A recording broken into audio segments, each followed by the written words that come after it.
I'd like to call our meeting to order. At this time, Ms. Steele, if you please call the roll. Mr. Gibson? Here. Dr. Orth? Mr. Hutson? Present. Mr. Smith? Here. Mr. Chriscoe? Here. Mr. Bazzani? Present. Mr. Nicosia? Tardy. All present. Let us stand for watch our YouTube. invocation and our pledge. Let us pray. Father God, it's once again that we call upon your most holy and everlasting name. God, just to say thank you. Thanking you, Lord, for this day, dear God, for this is the day that you've made, God, and we're going to rejoice and be glad in it. God, we pray right now, dear God, just thanking you for allowing us to come and to continue to discuss the business that is at hand, Lord. God, we pray right now, God, that you just give us, dear God, wisdom, knowledge, dear God, revelation to do what it is you'll have us to do, God. And we pray that everything that's said and everything that's done will be done decent and in order, dear God, that you might get the glory, the honor, and the praise, and it be pleasing in your sight. In Jesus' name we pray. Amen. Amen.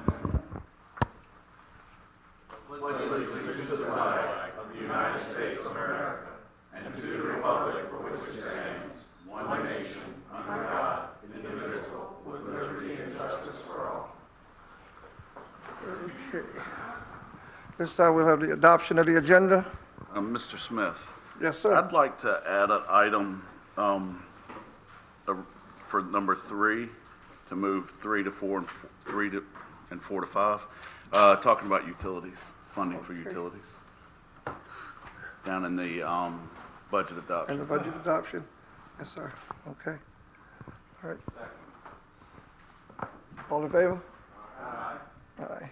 All right, this time we'll have our public comment period, limiting your time to 3 minutes or less, and only to the work session agenda.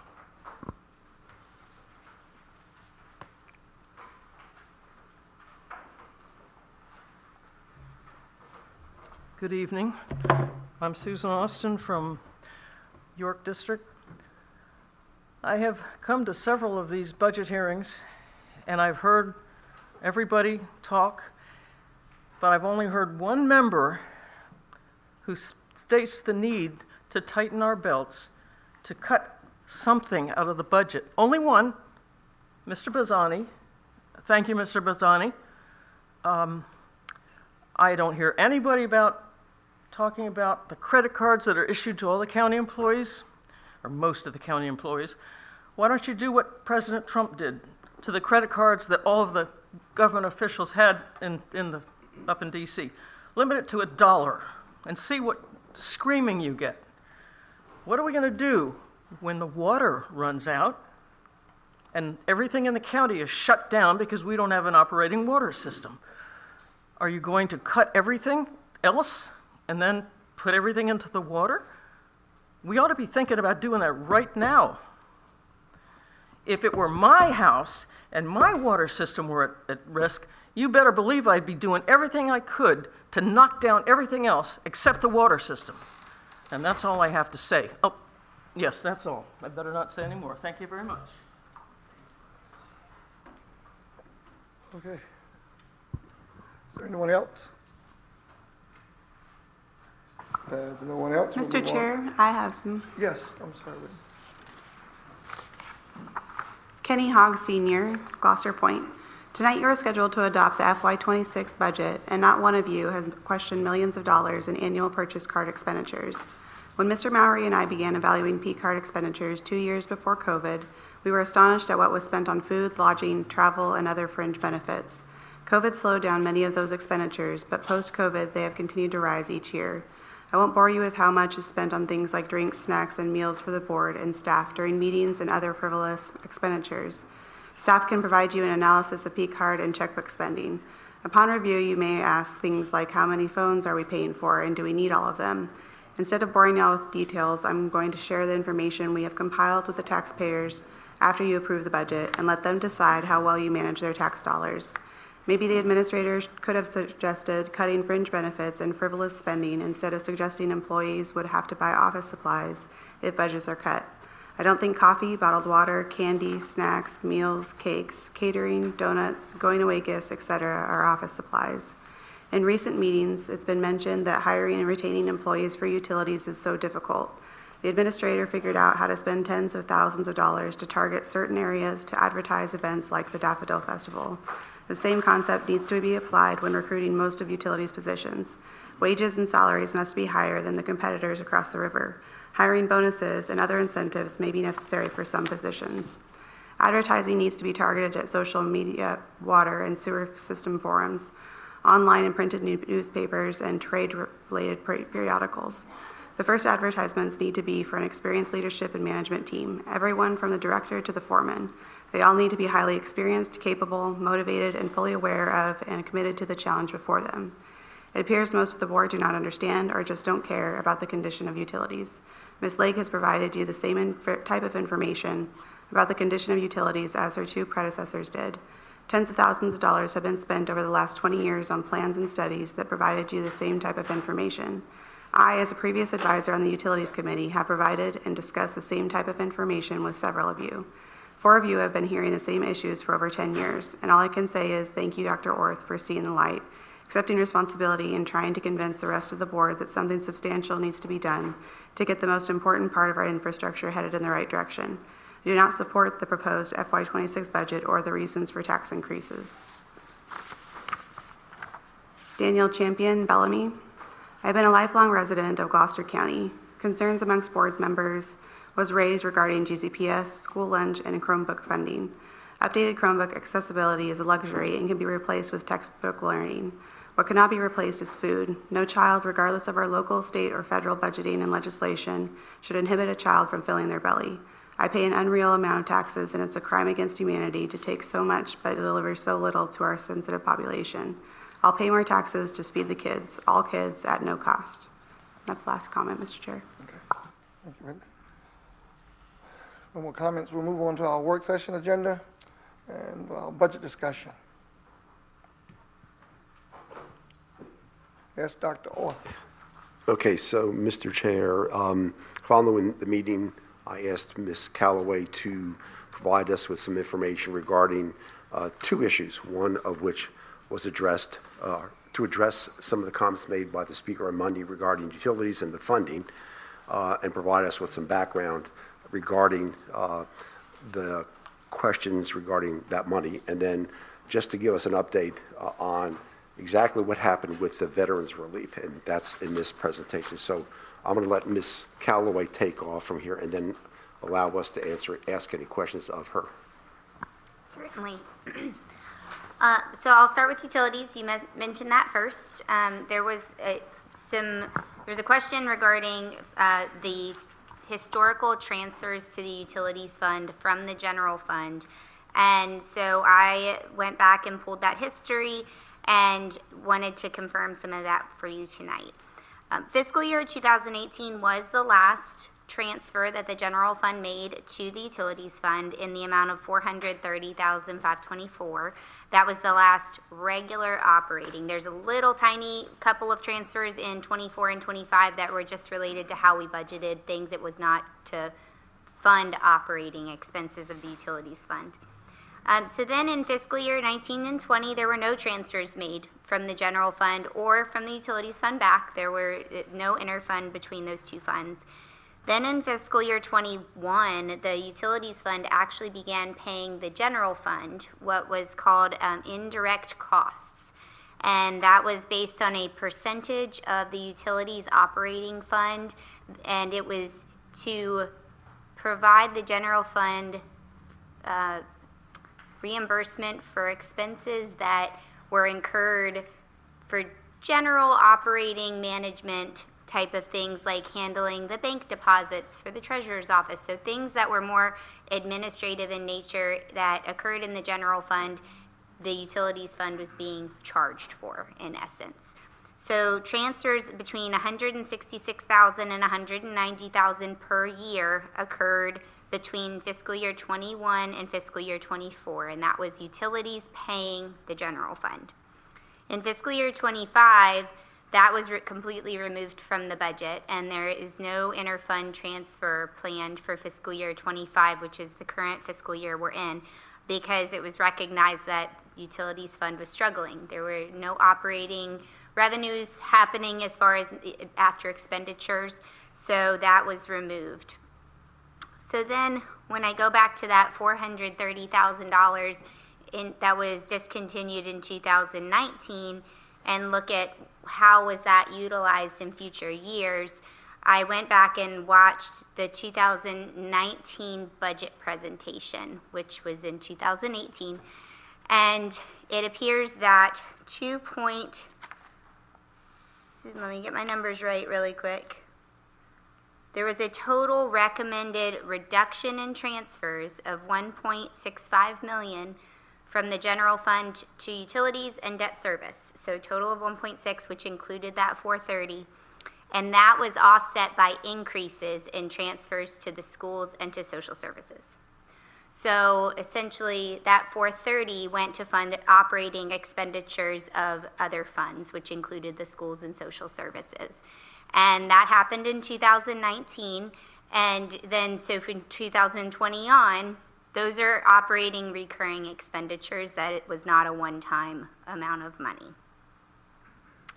I also, utilities-wise, just wanted to mention that our annual audits are available online on the finance website. We don't go back to Kingdom Come. We can provide those older ones, but I think we keep 5 years.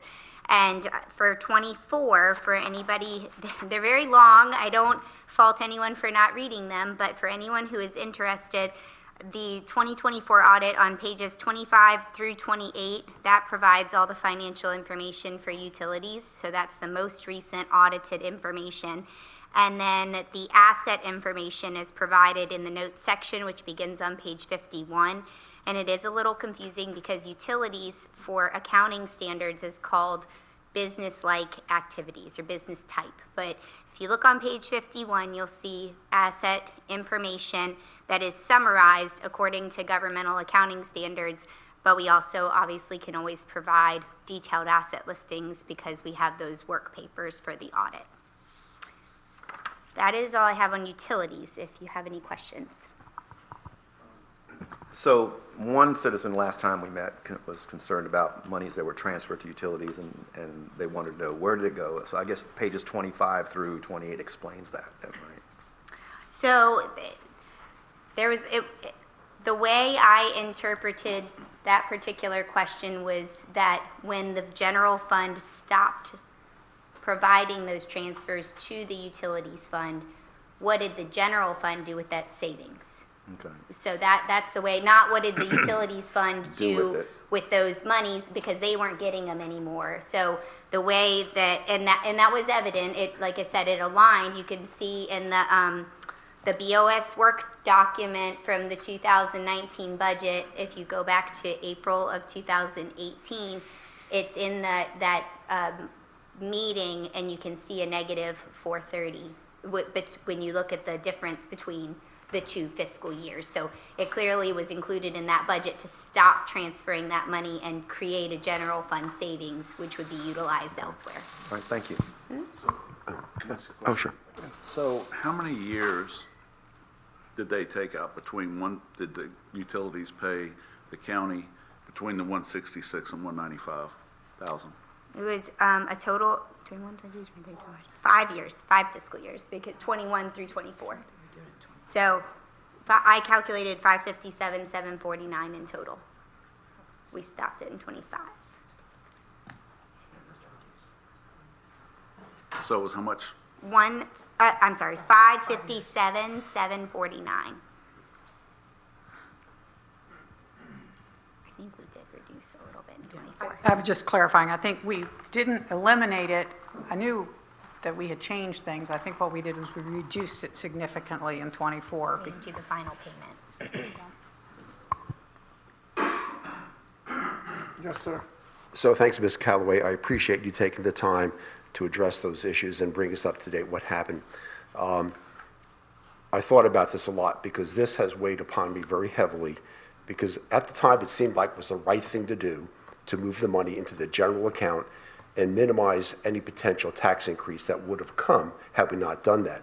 So at the time it sounded great, but I always say there are unintended consequences of doing things like this, because had we looked very carefully and listened to the people who were concerned about the water system, had we then continued to transfer the money we wouldn't be in the situation we are in today. Again, that's water over the dam, sorry about that, the pun, but, and then asking utilities to pay, again, these are the things like, where would we have been had we continued transferring that money to kind of boost up utilities? And here we are today, we have many comments from individuals, from our citizens, expressing concern about the water and whatever. We are certainly making changes, but right now they're Band-Aid approaches to the things that could have been done. So, and I personally feel responsible for that because I've been on the Utility Advisory Committee. And I guess I should have spoken up on it. I can go back to all those years that we were meeting, what happened and what we could have done differently to change the course of history to where we are today. And I can't. I feel really bad because I know the utilities are really hurting. And if you looked at that $450,000 every year, I think it would have been a wonderful addition to resolve some of the issues that we have. But that's like I said, we can't change the course of history and move on. Mr. Chriscoe? Yeah. Dr. Orth, to your point, I think if we had had a better understanding of what was happening in 2019 with the utilities, we may have done things differently. The type of issues that we were seeing and the recommendations were given to us to do what we did. So I can't really second guess and that, but it's one of those things that now we know of the issue and we have a path to correct it, and I think we will get that done. But I don't want I hate when I sit here and we beat ourselves up for something that we did, and second guessing is never a good thing. You learn from it and you move forward, and I think that's what we've done. I appreciate your comments, Mr. Chriscoe. But again, having been part of the Utility Advisory Committee, I feel bad. I mean, I really do feel bad because... And I was there before you were. Oh, I know you were. And anyway, I think we are moving forward. We've heard the citizens. We're trying to do our best to do what we can to help utilities. And, yes, let's learn from history and not make those mistakes and do what we can to make sure that our citizens and our businesses have good, clear, clean, and safe water. Ms. Steele? If I can, just for a public education point, when Mr. Fedor's brought up this idea of charging back, I just want the public to understand that that is not an unusual type of activity, because the fact that utilities are enterprise accounts, and in many cases they're separate authorities where they have their own HR department, and they have all these other administrative staff that would take care of those things that the county was holding up for. But so it was a creative idea, but it also, in order to keep the tax rate down and to be able to fund other operating expenses, I think it did have very negative consequences in the end, but it was done, it's like a rob Peter to pay Paul, that the idea was that the enterprise account should stand on its own. And in an ideal world, it would be, but that's not where we are. But I just didn't want anybody to think, where did that idea come from and why would we do anything like that?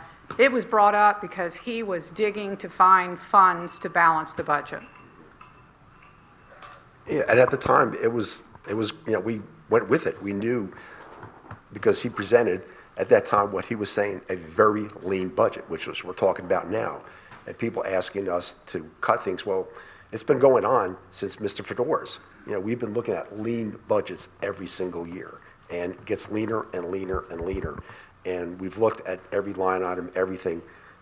And while there have been suggestions to change, you take those suggestions, to heart and make those changes in the way you operate within the confines of your department heads. But yeah, we're here today, and we can't change what happened in the past, but let's move forward with making sure we do the best we can for utilities. Mr. Hutson? But maybe it's a chance that we can learn from the past. And maybe lean budgets like we've been facing are not the way to go, or as lean. And with every cut and having to rob Peter to pay Paul and being a used car salesman to get something done. Mr. Chair, too, if I can make another comment, there's frequently little bits of information that come from the public about different kinds of expenses. And they're often taken, and they're meant to be educational, but they're taken out of context. And so in general, they sound really bad. They sound like, wow, we need to cut the budget. You know, there's waste here and there. And I'm sorry that we can't educate on every single thing that is said, but there was one that stood out last week that I just wanted to make a correction. There was a comment made about a $50,000 expense in HR that was for benefits that made it sound like it was something frivolous, and that is our short-term disability insurance. So if a citizen has a question, whether it's about a P card use or anything like that, I would more than welcome the opportunity to talk with them and explain how lean our budget is.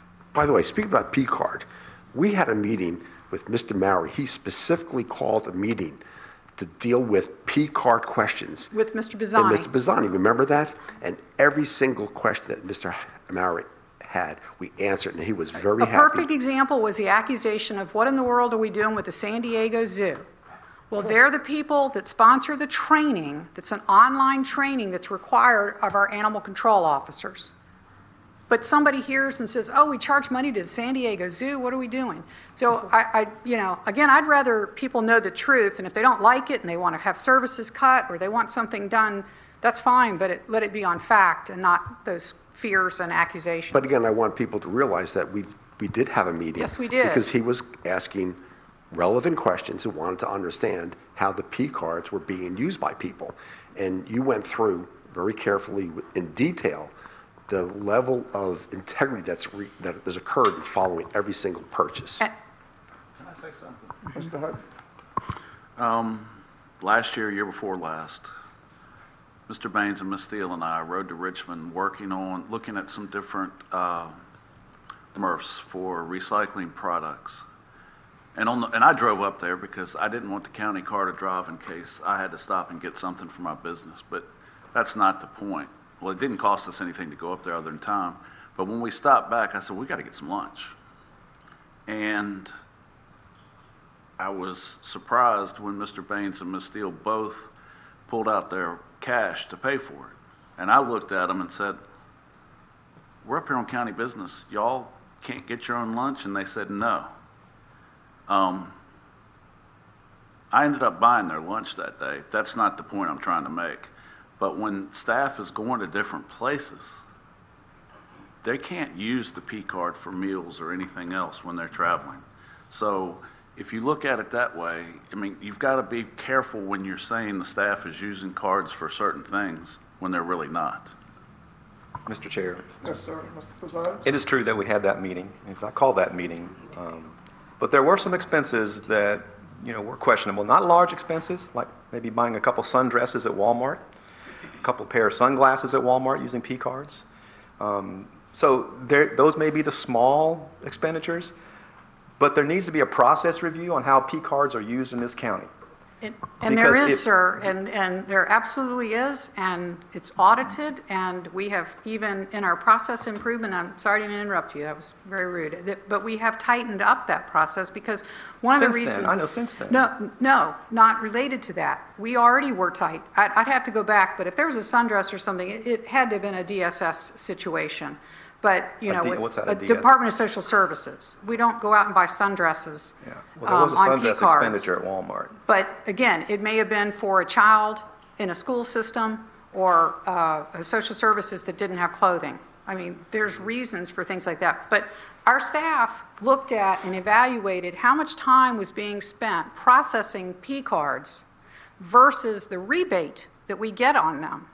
And it was determined that we needed to switch gears, not because of any kind of P card abuse, but in the amount of staff time. So we have even further restricted them because that was better operating procedures.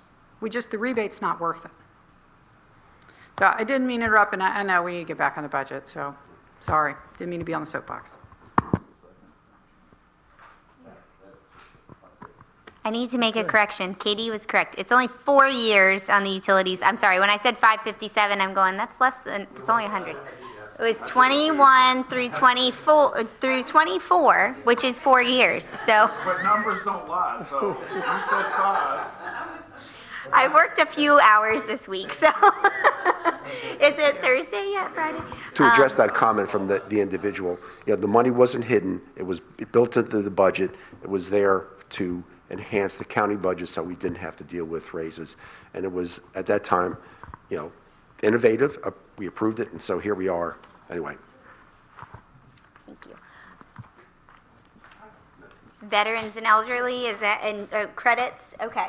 I do have, if I can, that must have been what fell, the, That was the vent back there. no, the remote to turn on the screen.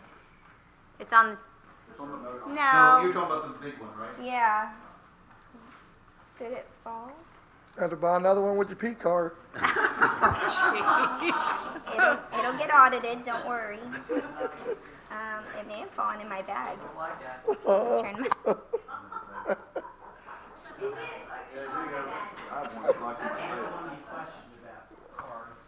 You don't have one. Apologize for that.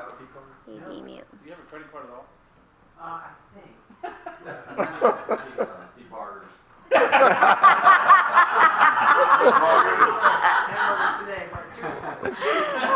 give them a chicken for it? Wimpy. I have to sign a contract. That's great. Thank you for that. I'm trying to keep up with his jokes. Let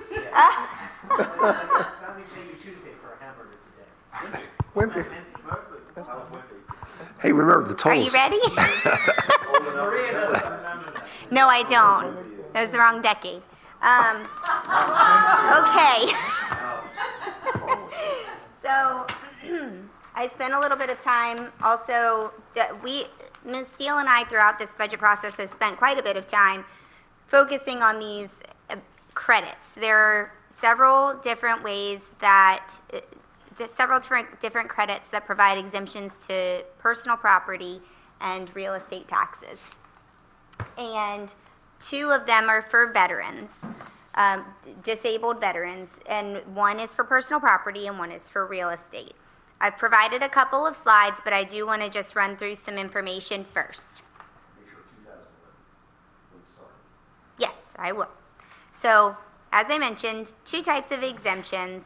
Both of these exemptions, and I'm going to let Mr. Wilmot correct me, as he mentioned the other day that I could correct him, because he and I spoke about this a couple of times this week. So if I misspeak, please correct me.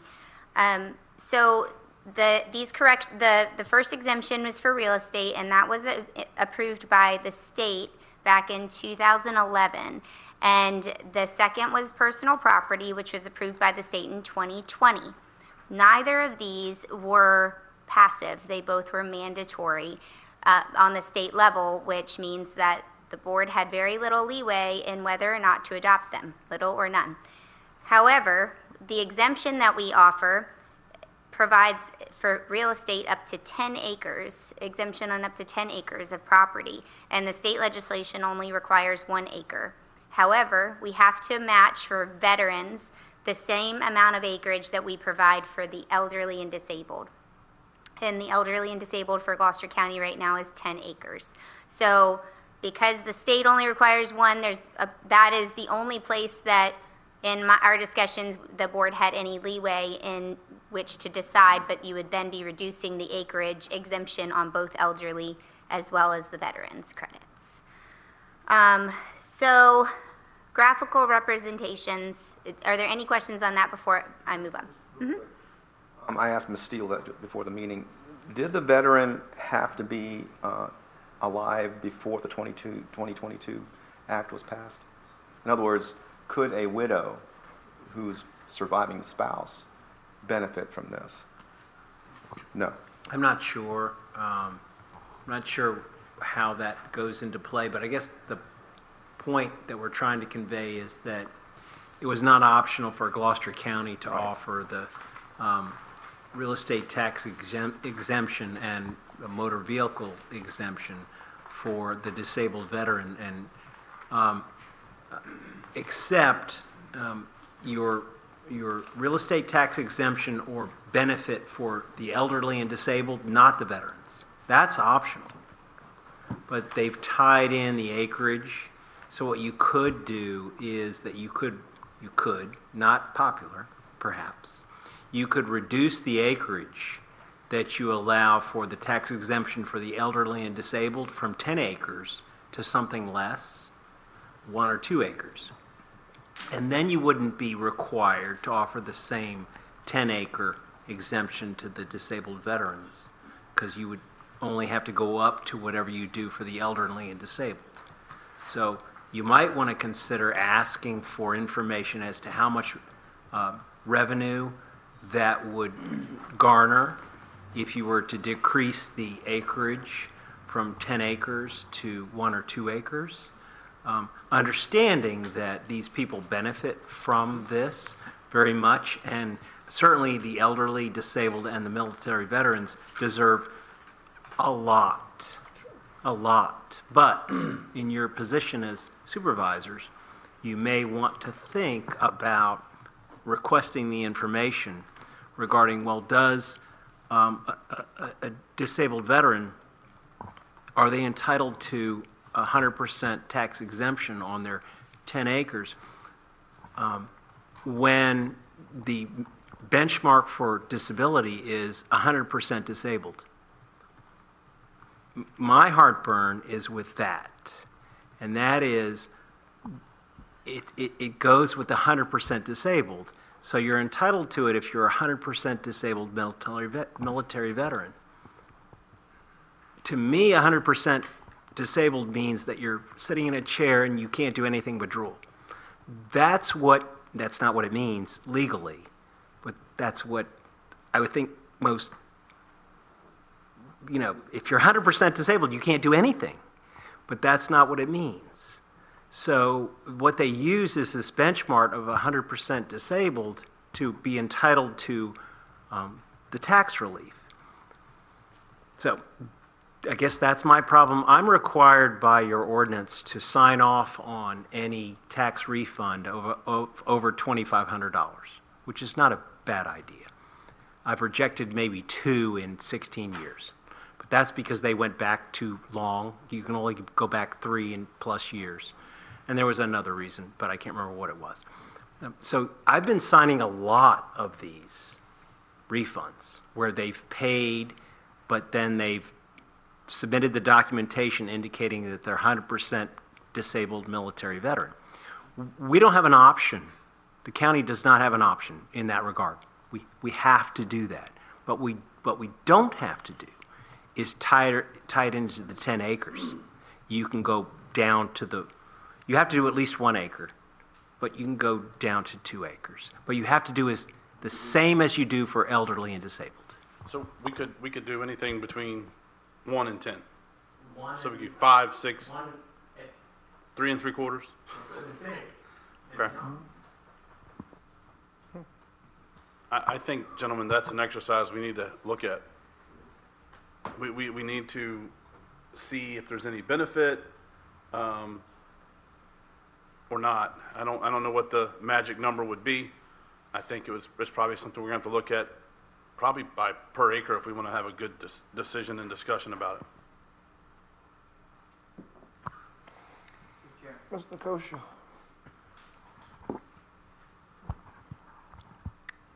So, sorry.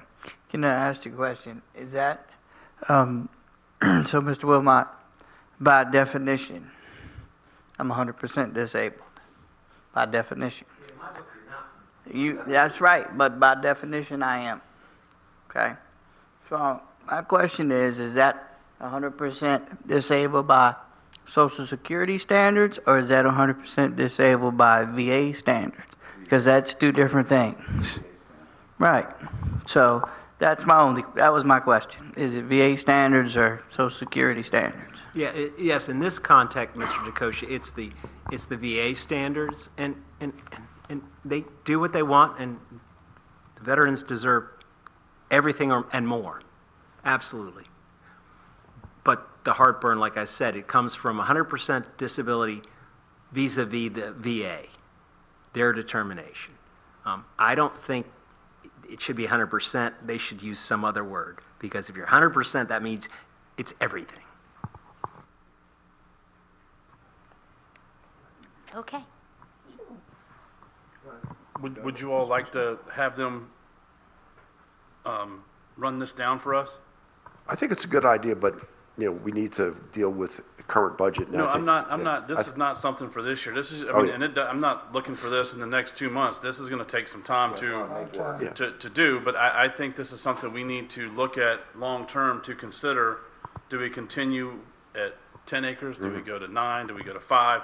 And I think it's gonna have to be done on a per acre basis from 10 down to 1. Yeah, when Ms. Callaway, when I was talking to her about this particular issue, and she mentioned 10 acres, I thought, holy geez, I didn't know that. And so now we know that, and yes, I agree, Mr. Chriscoe, that that is something that we could tackle in the not-too-distant future, perhaps before the next budget session. Yes, Mr. I'd like to commend Ms. Callaway. I had asked some questions of her. You had asked some questions of her. I think you asked some questions of her, and she came through and provided us the answers. I quite impressed with the quickness and the thoroughness and the conciseness of her answer, and so we all should be appreciative of what she does for this county. Yeah, I'll second that, given, I've been on the phone with her for the last couple of days, and I know she knows my number when I call her in the morning at, I want you to know, I was talking to her yesterday morning. She said, JJ's on the phone. I'm going to keep talking to you. All he's going to ask about is fish. I did not say that. I said he's probably asking for Throwing people under the fishing. bus today. He's started throwing people under the bus. Okay. I know. I got one compliment and I got run over. All right.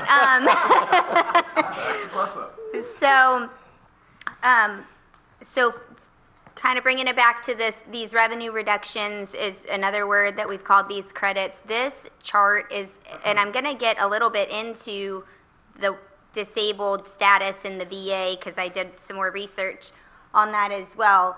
This is a slide that came out of the CA proposed budget, but it is a little bit revised. The commissioner was wonderful and got me a whole bunch of updated numbers today, so it obviously changed things just a tad.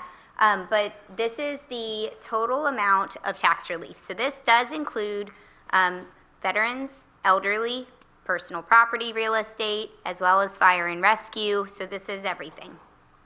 So you can see that blue line has took a big spike right after 2022 is really the big one. And so I put these two red lines here, and that first red line, they're not exact, but they're close. The first red line is the veterans' personal property exemption. That's when that was approved. So you can kind of see we were kind of level, and then we started to increase. So that's probably what that's from. And then after 2022 was just that huge spike. So I did some research, and I put on here PACT Act. I don't know if anybody's familiar with that, but if you look it up, that was that legislation went through in 2022. And what it did was it opened up the number of conditions that can cause you to be 100% service-connected disabled. And if you read that act, some of those conditions are, it also provides you the opportunity to be 100% service-related disabled if you were deployed in specific areas. And those areas tend to be those places where everybody's coming back from, Afghanistan and some of those places. So I won't go through it all. I read it, but it's something that it may be of interest, but because it also, that legislation provided funding for the VA to improve its processes on approving veterans for being fully disabled. And so if you read the articles, it sounds like there is a big backlog, and then all of a sudden, they started approve, and that really happened in 23 and 24. So I am hypothesizing that giant jump is mostly from that. does that include, I think there was a lot of debate about the burn pits in Iraq, and I bet that's tied to that too. That was a big issue. It's specifically related to toxins, Yeah. so you're correct. It's any of those locations that provide that, but it also went all the way back to Vietnam, and it opened up some things for Agent Orange and things like that. Hypertension is now is something that you can be, connected to service disability. So I don't want to misspeak. You can read that particular act, or if you have questions, we have a lawyer here who's very smart. So, but that, I really think that some of that, I've been looking for an answer to why we saw that just huge spike. I don't have an answer as to why it's not slowing down. That's, I think, the most concerning part. So I'll go, and as you can see at the top, I've crossed out, our initial estimate was 1.58 million. As of the numbers that I received today, we're about 1.76 million in estimated relief in 2025, which will impact our 2026 year. All right, so this is all the numbers. So this is what was on the chart that you just saw. So you can see this second numbers column. At the bottom, 1.5 million is the estimated veterans relief this year for real estate and personal property. You can also see elderly and disabled has kind of trickled down, and you'll see that also in the last slide as well. But then in the far right column, it's not an exact science, but I attached the penny rate and to these numbers. So this is the total relief and how many pennies that is based on what the penny gave us that particular year. So I just took our total tax revenue, divided it by that rate that year, and that's the number of pennies that on the rate for those particular years. It's that, ma'am, Mr. Chair? Yes, sir. Or the relief, is that the amount paid out for that year or the amount paid out that year? In other words, a lot of times I'll sign off on a 3-year refund. So they're seeking refund from 21 through 24. So when are these total relief? Are they tied into the year to which it pertains or the year to which we've paid it back? Is it a payback or a waiver? Well, actually, I actually not believe collected or it. not collected, yes. Not collected. But a lot of times for the refunds, I go back 3 years. Yeah. He's meaning, is it a cumulative or not? No, Because of the ones that have the back or No, not? I think, well, I see what you're saying. If you refund the 2022, 23, and 24 years, is it all in 20, right? And the answer, I will confirm, but I believe the answer, because the figures that the commissioner provided me have not changed, those older years have not changed. I believe it's all in the current. But not in my estimate, though, because my estimate is coming strictly from the number of exemptions on a pro rata basis. I was thinking one of the reasons why the blue line, which is a good thing normally, the blue line went up so quickly may have been that a lot of people have become aware of the expansion of these exemptions. And they've applied, and I'm signing refunds for 3+ years, a lot of them now, but they weren't refunded 2 or 3 years ago. And Refunds? You can go back Go back 3+ years. So in those were the refunds you're talking If it's more than 3 years and 364 days, then I don't approve cut it off. because we don't owe it. Mr. Hutson? In reference to that, so elderly and disabled is only real property, correct. not personal property? And is there a limit on the amount of personal property that the veterans? One least expensive vehicle, right? No, I believe it's the one that's used the most, Well, similar I to the think fire and rescue. We had an incident where the gentleman wanted to, I think we dealt with that, Ms. Steele. He wanted his RV. Has to be used as a daily vehicle, I believe, is what I read in the, so I don't know unless he drove that every day. Because I thought it was the least expensive vehicle. I think it's just the Just a daily vehicle? Yeah. So if Primarily used is what, sorry, the word I was looking for. Like Mr. Mowry, for instance, he has an RV. That is his only vehicle he uses to transport. You're telling me If that that's his primary vehicle. then he can get a tax exemption then? Is he military? No. No, okay. Well, Has to- Okay. elderly is income-based. Only Oh, real okay. estate, yes, Got thank it. you. Wow. And I'm gonna jump ahead a second. And I think where Mr. Chriscoe mentioned it earlier about looking into these numbers, if you look at the next slide, it's roughly 2 to 1 of elderly to veterans, but the veterans' real property and personal property is considerably higher as a percentage than what the elderly tax is. I think that goes to the 100% disabled military being so expansive and the 10 acres. That's what I think it goes to. And no And limit. personal property. Personal It's- property is included. You're looking at. And the personal property. But you're looking at the 10 acres, that's why I was asking how many vehicles it was. But that's why I'd asked that question, because if you look at it, you're 235, last year, 235 to 424, but it's 1.2 million versus 185,000. And it may also have something to do with the elderly and disabled not being in Gloucester County, which is not true, or they don't know that it exists.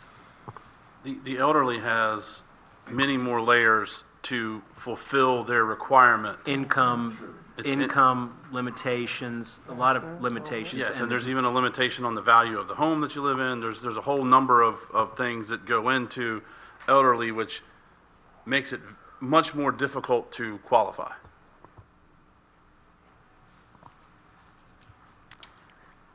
Something else I wanted to point out, oh, I'm sorry. No. Okay. Something else I did want to point out that plays into the difficulty of tracking this trend is that the note at the bottom of this slide, the Commissioner of Revenue informed me that it's a very manual process for them to track the personal property exemptions for veterans. So they started that in 2024, but it actually started back in 2022. So we're missing a little bit of the trend there, which also it will impact what that line looks like. So it's not 100% those, it's a multitude of factors that's going into that. All right, so the last slide we've already kind of touched on, but this just plays into the fact that it's not, originally when we were looking at these exemptions, I was wondering, is it just very expensive property, or is it number of exemptions? And you can see from this slide, this is the number of exemptions provided, and that is 42% increase in 1 year, I think is what I had. Oh, this note might not be updated, but since 2023, I think is what that was. I updated it last minute as I was walking out the door because that 531 was an updated number. But it's increased a lot in the number of exemptions. So it's both the number and the values, et cetera, the trend tracking, all the things. All right, I think that is all I have on the these credits and revenue reductions. Ms. Callaway, again, thank you very much. I know with all that you are dealing with to come up with all this information in a very timely manner is greatly appreciated. And I find it very interesting that the tax relief of 3.1 cents that you estimated is about what we're dealing with as a proposed tax increase. It's uncanny. Okay. Any further discussion? Yes. Yes, sir. Something that I would like the staff to look at for next year is, we've all had emails looking at it. The study was started and never finished. I would like to get an idea of what boat tax would do for next tax year. You've got a year to work on it. Let's see what we can figure out. We can look at it, but whatever numbers we pull now, based on boats and slips, boats and lifts, between reimplementation and collection, the number of boats is going to go down. I'd still like to get an idea of what it is. I don't think you can Because- unless you just re-implement it. Well- That's my concern. Well, we can see where it is and figure it out. I know Virginia Beach just voted to. Right, Virginia Beach just put it back in place. I was thinking you meant, though, the economic impact. Is that, because that's a No, different no, than, I we mean- know the amount. Well, I would like that evaluated for next year, because the Right. economic impact was never finished. That's what I'm saying, if And we we need to never- do economic impact that shows whether it's worth because of the additional expenses and things. And I did check with the Hampton Roads PDC just to see if they had done anything or were planning on doing anything, and they said it is one that comes up routinely, the question, but nobody has contracted for that. And I think it would be great if it was done for the whole region, because if everything was tied together, because everybody's looking for funds and nobody wants to raise taxes. So if it was all done at the same time, then it wouldn't have as much impact of, I'm going to go run my boat to Norfolk. Some may go to Carolina or something, but most of the ones that would be around here, we're not going to lose as many if everybody was doing it. And not everybody's going to do it unless there's a good economic impact study that shows it's losing. If it's gaining, then we won't need to. When we talked about this last time, I thought the multiplier effect was somewhere between 3 and 4. I don't think we ever heard anything. I mean, the person who was supposed to be working on it retired probably, 10 years ago? A long time ago. Yes. So it's not been looked at for a long time. And there may be stuff out there in the literature from other states that we could. I have done I've done research, and I haven't found anything that was usable. It just might even be good to have a beyond list Virginia. of the adjoining communities to see what is going on, just to understand the dynamics of that, because as you said, Virginia Beach did it, Matthews has a boat tax. Middlesex has it, but they're just to have it tiny. so that we could have it as a point of discussion. Well, Ms. Steele, when we spoke, when we had the citizen that was questioning that? Yes. Just recently? Yes. And the commissioner gave us Yes. a dollar figure, Yes. the $750,000? Yes. That was? What it would be if it was back to what you had done before. Now, I do not recall whether that did or did not subtract the work boats, because they have been exempted in the past. Exactly. So we'll definitely work on this. And Like she I said said, it I would. probably was higher than that in the email we had. Okay. And I'd just love to see it as a regional study. Okay. All right. Mr. Gibson. Yes, thank you, Mr. Chair. I just have some overall comments on the budget. And this has been a challenging process. I think we're probably at least on our 10th meeting, maybe more. We've been doing this for months, lots of phone calls, lots of meetings, lots of input from constituents, and that's very important. And we've welcomed the input from the community, because this has real-world consequences for everyone's budget, their personal budgets. And so I think we each take it very seriously. I've struggled with some of the decision-making about what to do with the budget. And so I just spent some time this afternoon kind of thinking big picture, how did we get here and what's the right decision? And I just wanted to share that with you. I'll try to be as streamlined as I can, but perhaps it will help some of the public understand how we got here and some of the concerns that we have with the budget. But I wanted to step back even further and what are we trying to accomplish here? And I think we're trying to best serve the county and its citizens. And so why are we doing that? Why did we run for office? Why are we in this position? I think it's because we love this county. And we love this county because of its beautiful countryside, its rivers, the Chesapeake Bay, its people. We have such kind, generous people, and I have family members and friends who come to visit, and they're like, the people here are so nice, they're so welcoming. And that's really our treasure here is our people. But we also have a great business community. We have a dedicated county workforce and county leadership, and Ms. Steele and her department heads and all of the county employees who work so hard to serve us.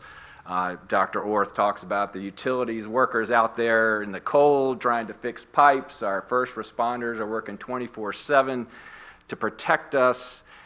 And I think we all share the goals of making Gloucester continuing to be a great place to live, to raise a family, to get an education, to ultimately retire. And so how do we accomplish that? How do we maintain that? How do we continue to improve our quality of life? And we, on a local government level, we do it through our budget, through the allocation of resources.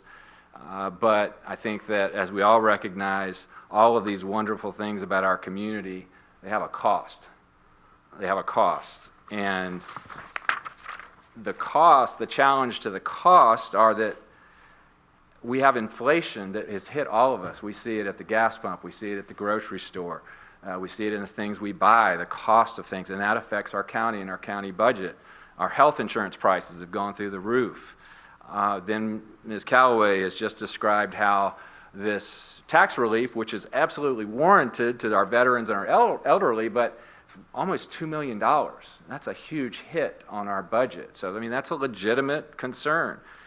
And then we've got the pressure to make sure that our excellent county employees stay here and that they don't go to a different locality for better pay. So we need to reward them with good pay and benefits. And I don't want to increase the tax burden on anybody because I know that in many respects we're overtaxed. And as a former state employee and a former federal employee, I've seen the waste at those levels. But I don't see that level of waste at the local government. So when I was thinking about this, I thought about the fact that at the local government level, all of our tax dollars stay here. They stay here. And we know where every dollar goes. Unlike higher level governments where sometimes the money goes into kind of a black hole where we don't know exactly where it's being spent. I think another thing that I was thinking about is that of the 15 Hampton Roads communities, we have the 13th lowest tax rate. And so our tax rate has been it's been very low and has been pretty steady for a long time. And so when you have that steady low tax rate, which is a very good thing, but you have all of these financial pressures that could keep going up and up and up, then that's the point in which our services and our infrastructure begins to suffer. And right now we have aging schools, we have schools that need to be renovated, they need new HVAC systems, we have fire and rescue, they need a new fire station, Abingdon needs a new bunkhouse, and then the main concern that we're all concerned about is our utilities that frankly have been neglected for a long time. And we all have seen the catastrophe that happened in Richmond where the whole metropolitan area, most of it, didn't have water for almost a week. Schools shut down, businesses shut down. Then California, whole communities burned down because the water system was dysfunctional. Over 100 people lost their lives. And so to me, that's a crisis. And we are approaching a crisis with our utility system. And if we don't address it, then we are risking having a catastrophe like we have seen in Richmond and in California. And I'm not saying this to discredit our able leadership in Ms. Legg and all of the hardworking employees at our utilities. They're doing the best they can under the circumstances. But we have to address the utilities. I know that we have gotten many criticisms for this budget being wasteful. I've reviewed it in detail. I think it's important to remember what is not funded in this budget, because that's important. Over $1.6 million in requested needs by the school board are not funded in this budget. Almost $1 million in vital building projects could not be funded as part of this budget. And only 1 out of 10 new employees requested to serve our community were funded in this budget. We were only able to fund, it did not fund 41% of our ongoing maintenance budget, and there was no subsidy for the utilities fund in the budget. So this budget is lean, every dollar is accounted for, and I don't see, if we're going to maintain all of these wonderful attributes of our community and serve our community, I think we have to address our revenue in some modest fashion. And so I think that the budget presented and the rates presented can help us move in the right direction. Dr. Orth. I want to kind of go on to what Mr. Gibson said, and I'll be brief. It really hit me this morning at about 10:06 in the morning. Normally I'm at the gym at 5:30 when it opens. I overslept, God, and I didn't get to the gym at 5:30. I got there at 6, but at 10:06 I was driving to the gym and got behind a truck with a trailer and a boat. And guess where it was going? Beaver Dam. And I thought, wait a minute, that means that one of our park employees is getting there at 6 a.m. to open up that Beaver Dam so that individual could put his boat in and go fishing. And I understand that there are people waiting in line. we have some wonderful resources, one of which is Beaver Dam and Woodville. And these park operations, some people criticize them, but we don't have anything like what they have across the river. We have a lot, but it's not the greatest, but the Beaver Dam is a gem. And I thought, we have park people that come in 7 days a week, opening those resources so people can use them. And I think this is really a wonderful community. And like you, I mean, I enjoy going to stores because you smile at people. It's a great community. But there are things that Mr. Gibson raised that I would dovetail to. And it's the budget that we have is, he said, I've looked at up and down, line item by line item, and trying to understand, what we need to do to keep this a viable community, because each of these activities support some member of the communities. And I'll end up with a very interesting quote that I was reading a story this morning, and I'm sure all of you know this: with great power comes great responsibility. Do you all know who said that? Mm-mm. No. Spider-Man. But I thought about that. Here we are sitting. Yeah, we have a lot of power. I mean, it's not that type of power, but we sit here because we're elected, and we hold in our hands the ability to do the very best for our county. And I think that's the responsibility that we have here: is what do we do that's the best for the county to make this a place that people want to come here. Now, obviously, they're going to start coming here when the toll goes off, because there was that story last night about it. But, we do have our task ahead of us. What do we do when that toll comes off, and manage the growth that will be accompanied with that? We still in discussion? Yes. Okay. I've got a couple of questions.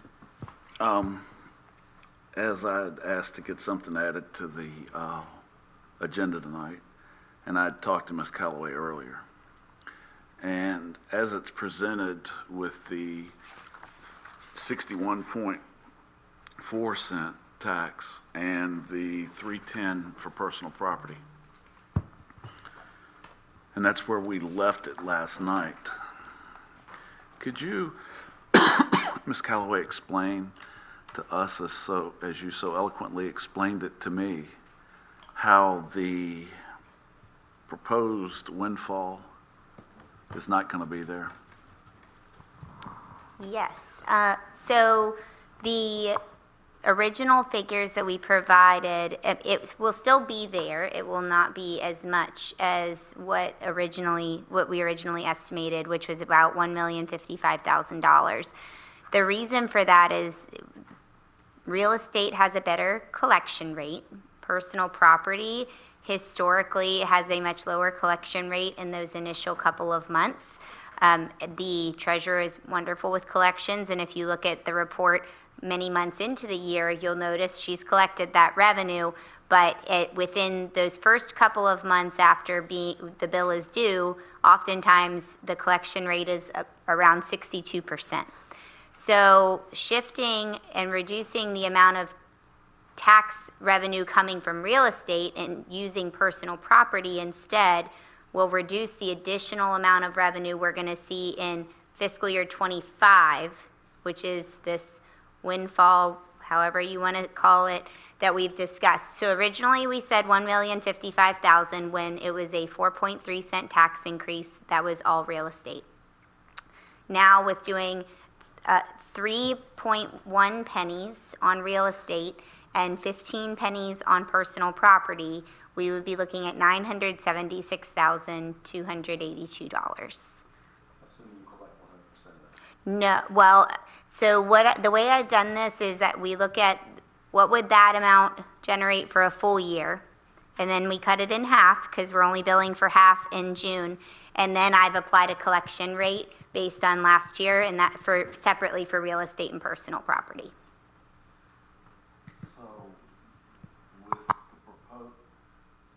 So with the proposed amount that we are potentially going to give to schools for the funding for meals, how close will we to be getting back to the 16%?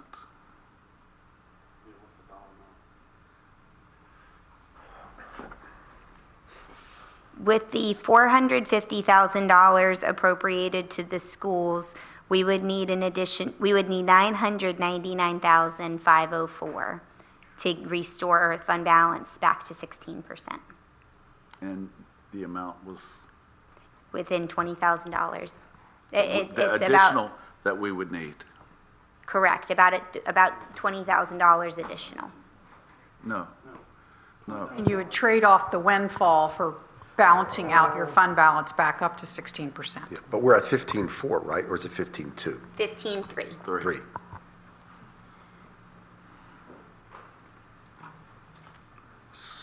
Okay. Doctor, But that assumes that you're going to dedicate that windfall to the $450,000 for the school. no. That would be dedicating the excess revenue from the tax collection all directly back to unassigned fund balance. To It get would it back still up be to 16. $22,000 short of the 16%. But would that include providing the schools their lunch? Yes. Program? So we would do the lunch program and the Chromebooks. No. No, what the problem is, and it's, I'm going to present it later, but it's, well, I'll tell you what the motion's going to be.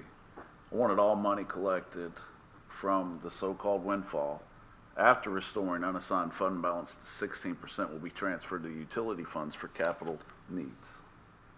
So I talked to Ms. Callaway this morning, and I was hoping we were going to be closer to the amount that we would be at if we were to do the full tax on real property. But as a result of having the 15-cent increase on personal property and the lower collection rate, because the collection rate doesn't really come in until DMV puts a stop hold on their license that they pay their taxes. So the so-called windfall is not going to be there. So I need to change what I'm going to present a little bit, but I still think we need to come up with that. I don't know if we need to change it, or maybe we need to be looking back again at the funding for the CEP. That was my next question. Dr. Vladu, welcome back. Can you come forward, please? Now, don't be nervous. We're just, here to ask you questions. Did you have a good trip? It was a great trip, a good evening. Again, I want to thank you all for these deliberations. Certainly, we appreciate the continued support for the public schools, but here to answer any questions that you might have. And if I don't have those questions, then Mr. Harley can help as well. How was the $450,000 calculated? So that is an estimate. Clearly, when we looked at how much money we're losing per meal, and then looking what is the shortfall, that was the basis of the calculation. How much of a swag is it? So approximately, we're losing 70 cents per meal right now under the current funding. Breakfast and lunch 70 cents per meal, that's correct. at each school? For all meals in GCPS.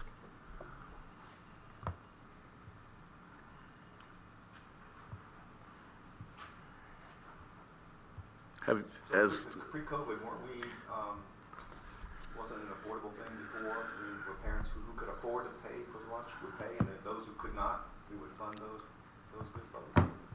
But now we reverted back to everybody gets free lunch regardless of their income, right? Well, so again, there's some stats, and I know there may be some discussions about whether it's 43%, 46%. I think the best numbers we could come up with are from the Department of Education. We have 42% of our students that claim or used to claim the free and reduced lunch. So that leaves approximately 58% of students who, according to the best data, have the means to purchase lunch. Again, those are the numbers that we stand behind, and they're posted on the school quality profile under the Virginia Department of Education. Just to clarify, so free lunch and breakfast, they're for everyone, regardless of means.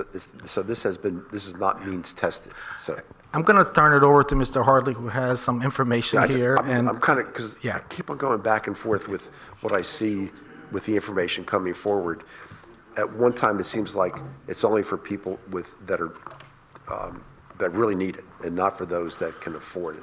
But it obviously isn't. It means that everyone, and all 4,500, whatever many students Right. can get it. So all students currently in this fiscal year are receiving free breakfast and free lunch if they want it.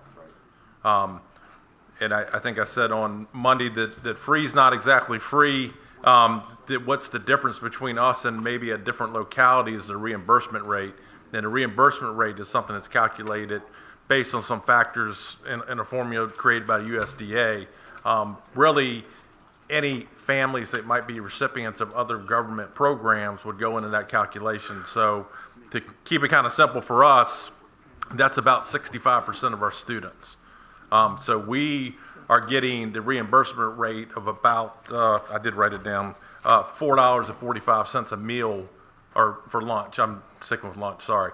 $4.45 for lunch for 65% of our students. The cost comes into the other 35%, where that reimbursement rate drops down to about 10%. The number is actually 44 cents for a lunch. So the reimbursement rate for the first 65% is great. For the other 35%, that's what adds up. And it actually, I went into it a little bit on Monday also. The number is more like 600,000 is the cost. And I think to add to what Dr. Vadu was explaining in that, to respond to that question earlier, is that we're kind of not necessarily putting it all out there and saying cover all of it, or there's some other ways that we can help cover some of those costs internally. But Mr. Bazzani, I think he asked a question, what was like pre-COVID? Because obviously things happened. So what was the conditions pre-COVID in terms of how many people were getting? So I think those numbers are pretty consistent, about 40 to 42%. But you didn't pay for all the meals pre-COVID. No, we did That not. was his question. Yeah. No. No, we did not pay for all the meals pre-COVID.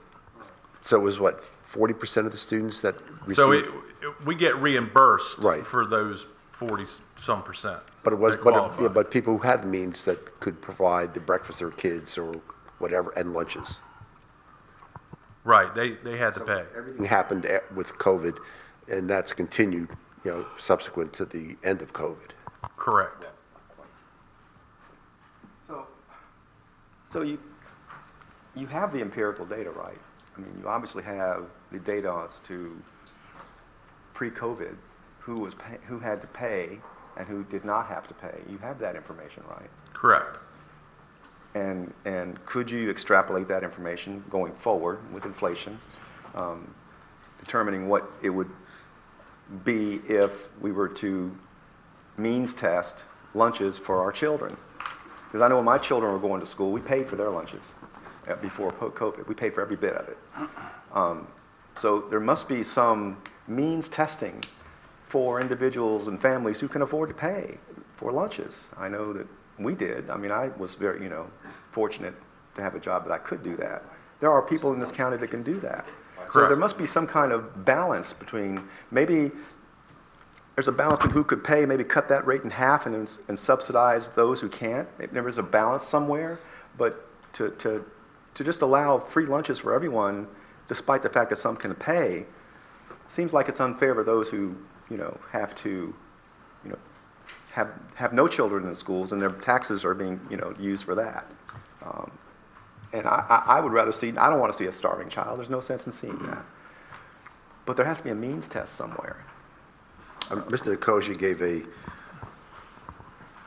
very valid example of an individual that really needed it, and I think there are many of those examples in our schools. But and like you said, we're not saying no, we're just saying there are people that can afford it, and I think we need to look very carefully at the numbers you had pre-COVID and what's going on now, because there are. I mean, my daughter who lives in New York County, she's making lunches for her kid, 3 boys, every night, and they go off with a little bag, whatever.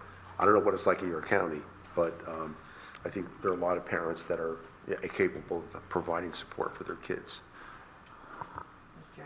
Yes, sir. Spent the last couple of days kind of having some discussions, so I've got a couple of questions. and I'm gonna come back to my textbook question at some point, but I've got a, so some of the things that were brought to my attention is, and I said this in the meeting, you know, a lot of times, the kids that needed it may not know, they may never get it because of mom and dad's situation as far as literacy. Can't read or write. You know, that's still a big thing in this county. So has the process of getting the paperwork done become automated? And if we went back to lunches being paid, and I would certainly volunteer my time as an educator in the system to sit with some of these folks and make sure that these kids that qualify are, their parents don't feel embarrassed, but we're getting the information we need so that we can make sure that these kids are getting what they need. Because to your question, before COVID, every person in the building, student and staff, paid for a lunch unless they were in the program. When they put the number in, the computer told the cafeteria worker, Tony has free and reduced lunch. They didn't have to go up and say, I have free and reduced lunch. It was there for them to see. The rest of us, students included, paid a daily price. Currently, staff still pays a daily price. If I'm going to eat lunch there, my lunch is not free, and I don't want it to be, but my lunch is not free. But if we go this route of going back to pay, could we work on streamlining the qualifying process so it's easier for the constituent? So the simple answer is yes. To add some detail to that response is that we have a direct certification where we get our initial numbers or the bulk of our students that would qualify for free or reduced lunch. And that really comes from families that are receiving some other benefit in our community. That's not inclusive of all the students that might qualify for free and reduced lunch. So that's a significant effort on our cafeteria staff to get applications in families' hands. In addition to that, we track information about lunch charges, and I will want to make clear, take an opportunity to make clear that we're not going to not feed a child. And it doesn't matter how many charges they have or how many times they come up without money, they're going to get a meal. And we're not going to pull a tray, and we're not going to give a cheese sandwich. We're going to continue to feed children. And if they rack up charges, and then we'll make extra efforts to get a hold of families and see if there's ways we can help out or if they might qualify. With that said, there's still some families we might not be able to reach. But so that's how we capture them. We had a very interesting example of an individual that came to us on Monday from one of the schools that talked about how her church provides meals for kids in her school every Friday. They know who needs it, and they make sure that those kids go home with meals for the weekend. And that, keep on thinking in a country that is so rich and so well off that there's so many people that don't have the means for their kids and meals. It's a sad commentary on this country. And that's done at Gloucester High School every weekend. Oh, I know. Every weekend, during the week if need be. I passed there was a church on 198, the Gleaning Church. This afternoon when I went by, it was packed. Cars lined up all over on 198. And of course, the Bread for Life program, you go by there when they distribute their food on a Wednesday afternoon, it's packed. One more question. Yes, sir. No closer. So you do have a mechanism or I know the answer to this, but I'm just asking for the public's knowledge. You do have a mechanism of what lunches would cost per student if you were to have to, next year, if we were to transition back to students being charged. Yes, we have started working on those calculations. Well, my kids have been out of school for a little while, but don't they still give out the packet of stuff every beginning of every school year that has to be filled out between demographics and everything else? They do. A lot of it is electronic now versus the paper copies. But again, when we notify families that aren't on that direct certification list or otherwise gain that information, we either refer it to them or print off a copy and send it home, make phone calls, anything we can do to get that application completed.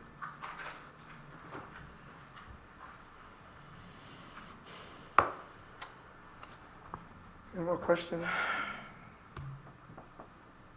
Any more questions? None? Okay, thank you guys. All right, thank you. very much. Thank you very much. So, any more discussion about anything?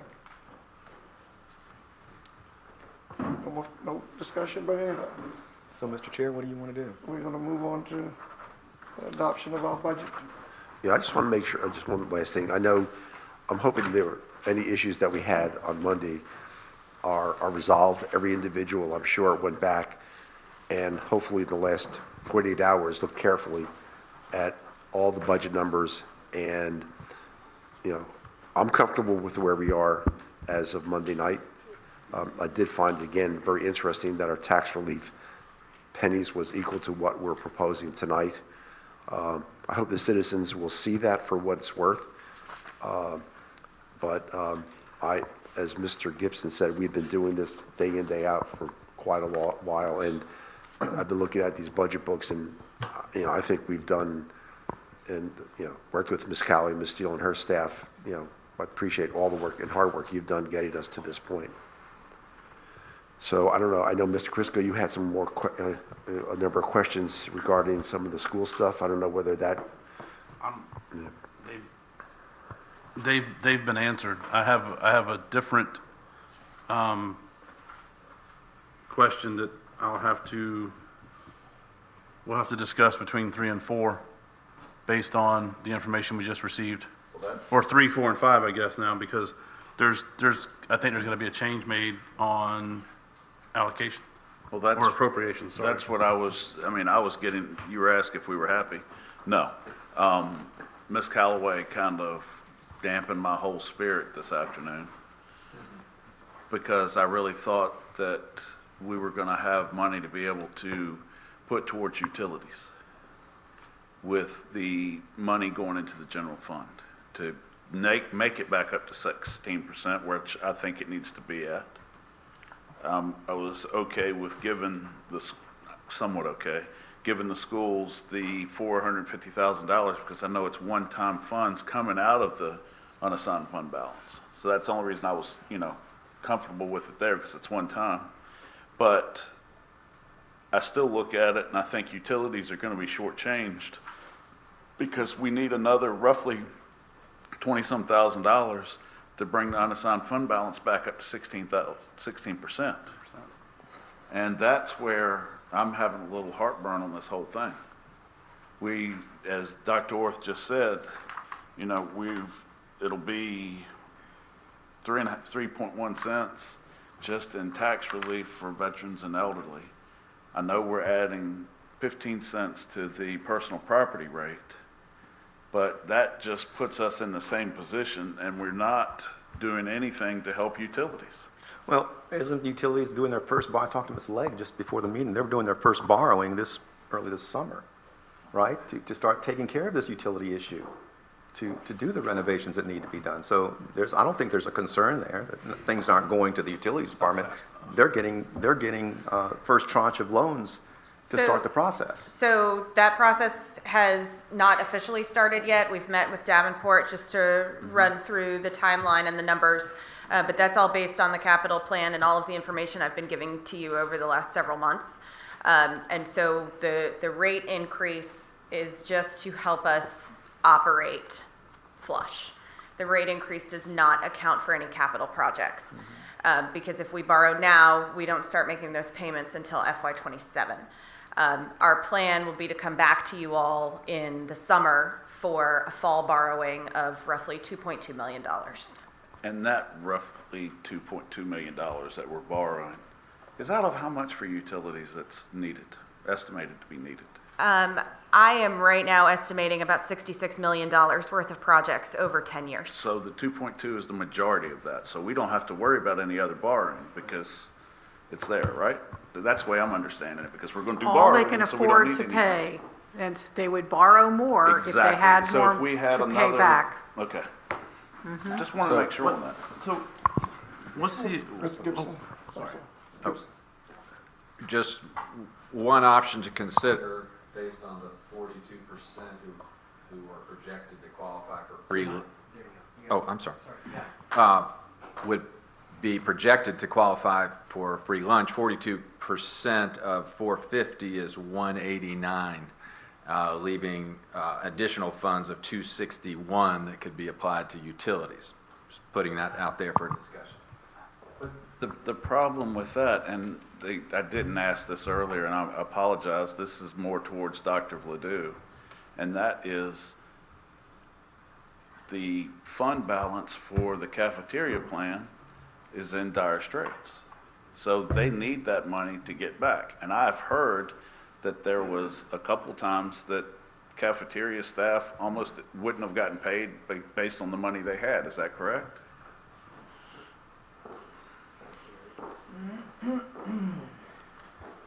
Certainly, I think we had to clarify maybe several rumors tonight, but no, we make payroll. That's baked in. I've never heard that rumor that is no different for any point in our school district, that they get paid regardless. They get paid regardless, but Yes. was the money in the cafeteria fund to cover it? The fund is in the black, in the positive, so that's never been an issue, not that I've heard of. Okay, and your unassigned fund balance is how much? I don't have those numbers in front of me, but I have not heard those rumors. I could provide a full report of accounting of those funds, but I don't have those numbers in front of me. I think Ms. Callaway can add more to it, but I think the issue is the timing of reimbursements. Reimbursements.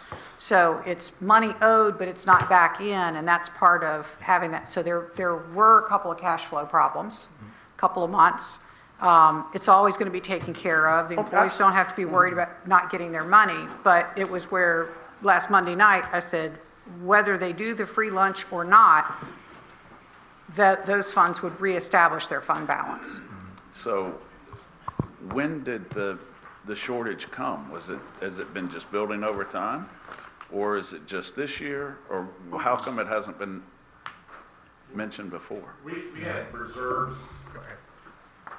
So when we were in full reimbursement mode post-pandemic, we built up some reserves.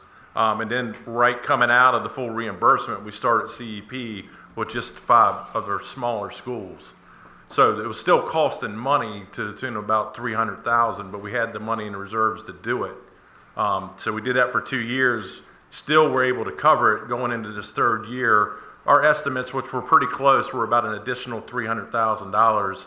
Even though it was only 3 buildings, it was 3 of our larger buildings. So that's added to the 300 we were already spending. So, we probably had, let's just give rough numbers, about $600,000 in reserves starting this fiscal year. And that's about the amount of money we spent on CEP. So what would be roughly reserves now? It's going to be a small amount when we get to the end of the school year. Okay, how small? I mean, I don't have the number with me, So but that's what I was getting at. Right. So we'll be in the black, but it'll be gray. be close to gray. Yes, sir. Yeah. Okay. Yeah, right. So that's why we need the money there. It's just offset. And in no way did I imply that the cafeteria staff would not get paid. No, it was just in the fund, the way the funds were, because of accounting. Ms. Callaway, they can move stuff, make it so everybody's getting paid. Right. But sometimes at the end of the year, the numbers aren't as pretty as they could be. Right. No, we won't have that robust reserve that we had at the end of fiscal year 24. Mr. Chriscoe? Thank you, gentlemen. Ms. Callaway, the other night you had the sheet up that had the unassigned fund balance with the percent. What is the per dollar amount per percent of that unassigned fund balance? I know it's at 15.3 with where we're projected to be, and you have that it's Are you saying what's 1% of fund balance? yes, 1.4 that's mil. so that's 1.4. So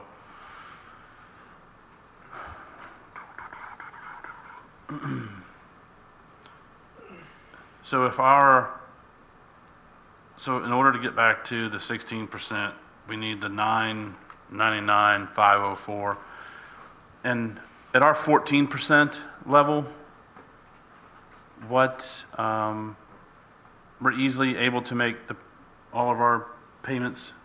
No. We're not. So what number do we need to be at? 15 minimum. 15 minimum. So if we were to add roughly 488,000, which would be half of what we're projecting, what would that put us at? If we were to add use of fund balance of 40? No. So with our Oh, I excess see. revenue, Or profit, as somebody calls it. excess revenue, if we were to add half of that excess revenue to the tune of $488,000 to our fund balance, Okay. what percentage would that put us at? 15.4, 15? 15.7, 15.8.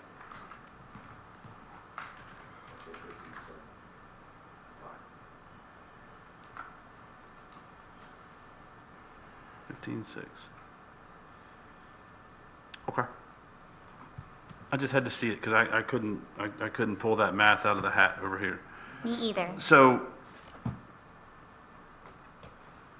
Mr. Hutson, to your point, I think we commit half of the revenue from or half of the excess revenue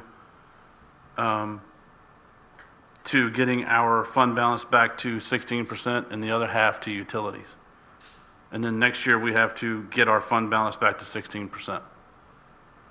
Because I don't feel comfortable removing the 450 from the schools at this point. No, I'm just saying, I think we forego all the way back to 16% this year and get it to 15.6 and put the other 488 to utilities. And we have an appraisal coming in next year, too, so. Is my 2 cents. And I want to remind you all that after that June 30th timeframe, we're not going to have spent our budget down to zero.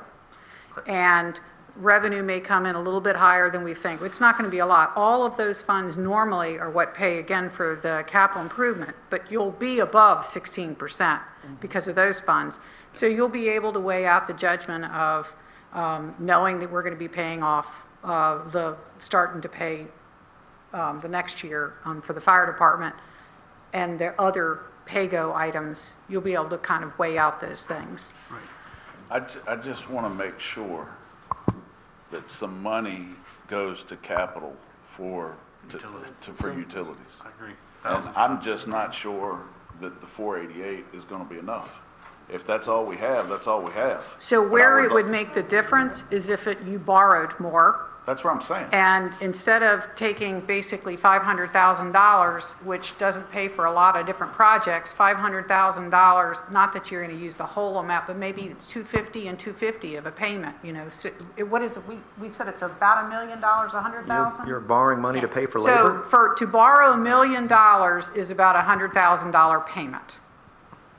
So if they were going to borrow another $3 million, then that would be $300,000 in payment. And if the board was going to do that and you included this in your resolution now, it would facilitate that being able to occur at the fall borrowing and do it all at once. But Ms. Steele, yes, if we need to move that in there, we can move that wherever it needs to be to make it better for the fall borrowing.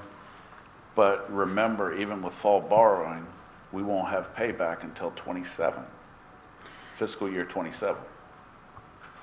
That's true. And so there might be some pay-go opportunities that Ms. Legg can look at, but it's just not going to stretch as far as making a payment would. But still, we would have that build her reserves Yes, that's currently and- depleted. Handle emergencies is the main thing I'm thinking. And, Right. and again, I still feel like they operating wise, they need more money.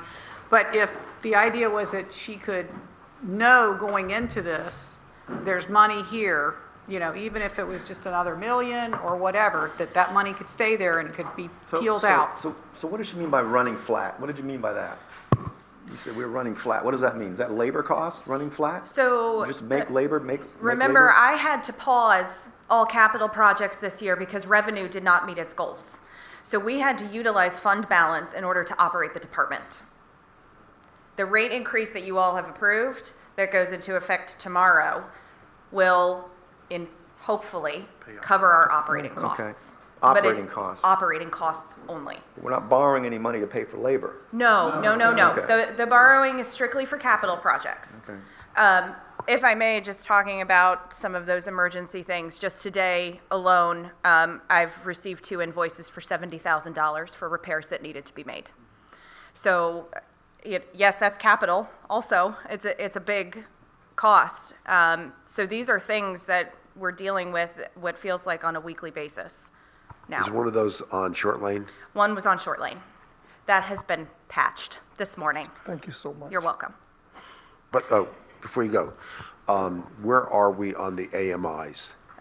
So. I don't want to put you on the spot, but I know. No, that's okay. I mean, on the ground. But I know we had talked about the possibility that once they're fully implemented, we may see some savings there, or people might see something different in their bills. Where are Right, we? so we're not sure yet. They have just done, I would say, about 90%. They have pulled off site because there was a list of meters that they could not install for various reasons. So that comes back to us to fix whatever the problem is, and then they will come back in June or July to install those meters. So with this month's billing, we should have a little bit more information, but we're still working through some hiccups in the software and whatnot. So we don't have a real accurate picture on what that revenue might look like. And we don't know yet when we can let the citizens look at their own system, right? We're still, Right, so we actually have a meeting scheduled for next week, I believe, to look at what the customer side of things looks like. So bringing the ship back on course again, what is this budget doing now that we've talked about all these little things we want to do? What's it doing to us? Wait a second. That's what I was getting ready to ask Ms. Callaway. Instead of having the resolution that I was going to present, is there a spot in the budget that would be better suited for the $488,000 to make it easier for Ms. Legg's borrowing and capital and funds or whatever else? And I know I'm putting you on the spot, Ms. Callaway, but I just thought about it because you said it would be easier. No, somebody. Not easier for you, but I believe the way. Go. Hold on, Oh, go ahead. let her finish. I much prefer you go. I don't think we have to do that tonight. No, we Correct. shouldn't. Yeah, okay. Not what it we shouldn't be do. part of this I budget. think we have to be, I don't think it should be part of this budget. These are unanticipated, Right. but possible revenues. correct. I think this budget is based upon What we know. real, Okay. We're putting the cart before the reasonably horse. This is anticipated a revenues. contemplative move Yes, that we're so talking about. I don't disagree with the concept that Mr. Hutson has put forth. Right. And that is to fund fairly and fully the Public Utilities Department, which we haven't done for years, but not tonight. Okay. So then while we're still on this, so should we even make that resolution Nope. Not tonight. that we were going to add to it? Mr. Hudson, Mr. Chair, if I may. Yes, sir. You may, so legally I should calm down a little. Yes. You may, and I advocate that resolution, personally, but not tonight.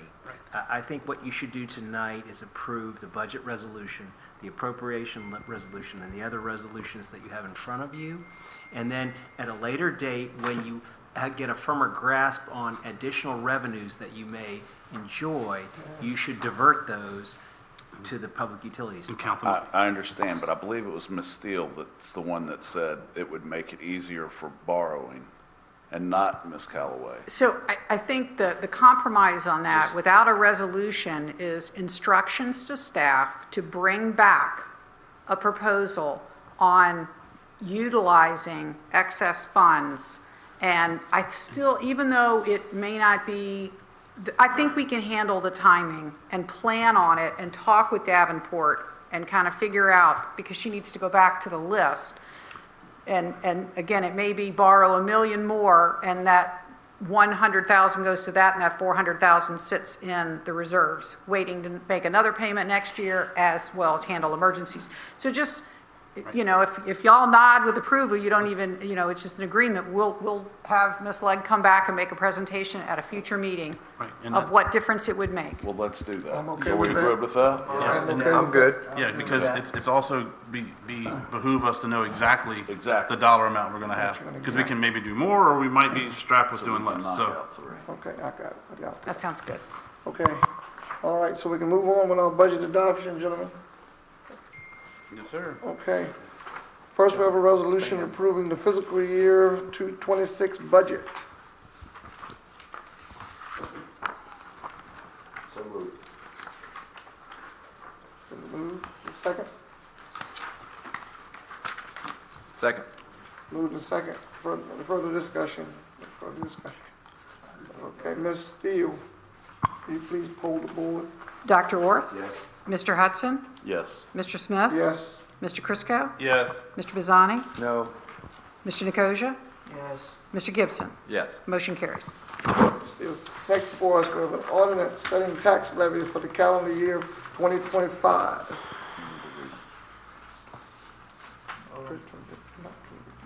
Yes. Okay. Would you like me to read them? You might read them for you? All right, so, real estate, .614, vehicles without motive power used or designed to use as manufactured home as defined in section 36-85.3 of the Code of Virginia at .614, public service corporation property at .614, tangible personal property not otherwise exempt or set out at $3.10. Does anybody remember the number of zeros? A lot. Is it 14 or 15? A lot. I believe it's, so one 14. motor. How many, Mr.? 14. All right, so one motor vehicle owned or leased by a member of a volunteer fire department as per state code would be .14001. Boats or watercraft weighing less than 5 tons, .14001. Boats or watercraft weighing less than 5 tons used for business purposes only will be .14001. Boats or watercraft weighing 5 tons or more not used for business purposes, .14001, and boats or watercraft weighing 5 tons or more used for business purposes only, .14001. We will then have an additional ad valorem tax levied on real estate located in each of the following special service districts: Sanitary District 1, Gloucester Point Sanitary District, York Mosquito Control District, Shiskiak Village, York River Pines and York Shores Mosquito Control District, Powhatan Chimney Mosquito Control District, Dunlap Woods Mosquito Control District, and Abingdon Mosquito Control District, of all 1 cent. Okay. So moved. Second. Okay, Ms. Steele. Mr. Hudson? Yes. Mr. Smith? Yes. Mr. Chriscoe? Yes. Mr. Bazzani? Yes. Mr. Nicosia? Yes. Mr. Gibson? Yes. Dr. Orth? Yes. Motion carries. So we're moving on to the utilities, okay. Resolution, It's appropriation. Appropriation of funds. appropriation of funds. So moved. Second. All in favor? Oh, Ms. Steele. Okay, Mr. Smith? Yes. Mr. Chriscoe? Yes. Mr. Bazzani? This includes the 3.1? We just passed that. Yeah, Yes, just pass passed it. that, yes. Mr. Nicosia? Yes. Mr. Gibson? Yes. Dr. Orth? Mr. Hudson? Yes. Motion carries. Okay. Resolution establishing the rate of personal property tax. So moved, Mr. Chair. Second. Mr. Chriscoe? Yes. Mr. Bazzani? Yes. Mr. Nicosia? Yes. Mr. Gibson? Yes. Dr. Orth? Yes. Mr. Hudson? Yes. Mr. Smith? Yes. Motion carries. Okay. Before anyone goes, Daily Press, Red Lindsay, softball. An incredible article that says a lot about what he's done in 30 years. Front page of the Daily Press. Yes. What is that? He was my college baseball coach before he became a softball coach. Here in Gloucester. Also, So impressive. I want to thank Ms. Steele, Ms. Callaway, and all the staff for the hard work. Mr. Wilmot for keeping us straight. Herding cat. But it's been a little bit difficult, but I want to thank you all. So if I can add one more thing, another compliment to Ms. Callaway. She came to my class earlier this year. These are freshmen that are, we're trying to convince to major in business, one of the 4 disciplines that we have. She was able to convince 5 students to major in accounting because of her presentation. So I want to commend her again because of the caliber of work she does. That's why I complimented her earlier this evening. And so I want to compliment her again. You have a jewel in your hands. But Mr. Bazzani, of all the students, how many decided not to go into business as a result? I just tried to convince 5. Thank you, Mr. Chair. I would like to reiterate Mr. Hutson's comments for all the hard work that staff has put into everything that we have asked them to do and to do it on a daily basis and continue to provide us the information as requested. The 7 of us can't do what we do without you all, and it's greatly appreciated. Yes, most definitely. And I'll add my comment to that, but also I want to express my appreciation to all the board members for civil discourse on the budget and the things that make this county as great as it is. This was a tough year. It was hard, but we kept our conversation civil, and we're going to leave as friends and colleagues, and I appreciate that very much. I want to thank you guys as well as the staff. I mean, you know how much I appreciate what you guys do, but it was an excellent program working with you guys. I appreciate it.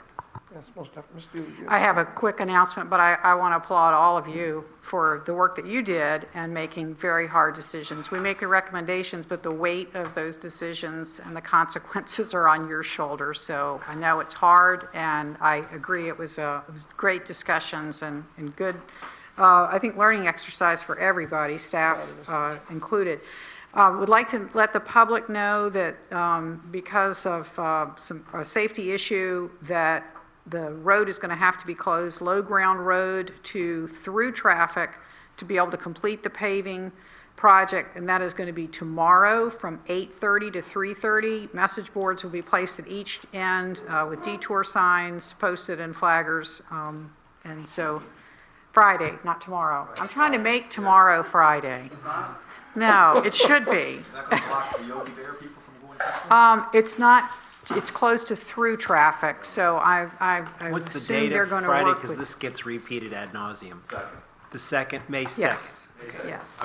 So thank you for correcting that, not making it tomorrow, but just want to make sure the public's aware of that. Thank you. Thank you all. Is there any further business? All in favor? Aye. We're going home.